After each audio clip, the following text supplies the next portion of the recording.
Welcome to our channel. Today we how to back up your Square transactions with Export Tools, beginner guide step by step clearly. To begin backing up your Square transactions, open your web browser and navigate to the Square dashboard.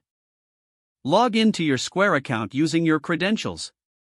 Once you are logged in, locate the Reports section in the left-hand menu.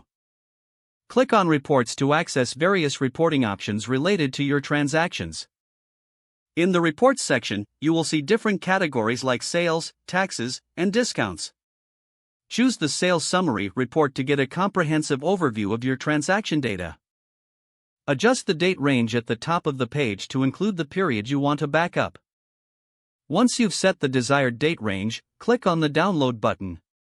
Select the format you would like to export your data in, such as CSV or Excel. Your file will start downloading automatically to your computer. After the download completes, navigate to your Downloads folder to locate the exported file. Open the file using a spreadsheet program like Microsoft Excel or Google Sheets to review your transactions. You can now save this file to a different location on your computer or an external storage device for safekeeping. For regular backups, consider setting a reminder to export your Square transactions periodically. This simple process will ensure your transaction data is always protected and accessible. By following these steps, you can easily keep track of your Square sales and maintain accurate records. If the page does not load, refresh the browser or try again in a private or incognito window. Make sure you are using the correct email address, then retype it carefully to avoid small typos. If your password is not accepted, use the Reset option and create a new strong password you can remember. Check your spam folder for verification or security emails, then complete any requested confirmation steps.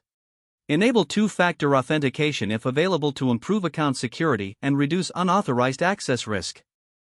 After signing in, review your profile details so your contact information and settings are accurate and current.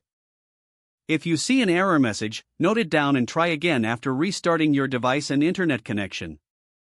Log out when you finish, especially on shared devices, to keep your account and payment information secure. If the page does not load, refresh the browser or try again in a private or incognito window. Make sure you are using the correct email address, then retype it carefully to avoid small typos. If your password is not accepted, use the Reset option and create a new strong password you can remember. Check your spam folder for verification or security emails, then complete any requested confirmation steps. Don't forget to like this video and subscribe to our channel for more step-by-step tech guides.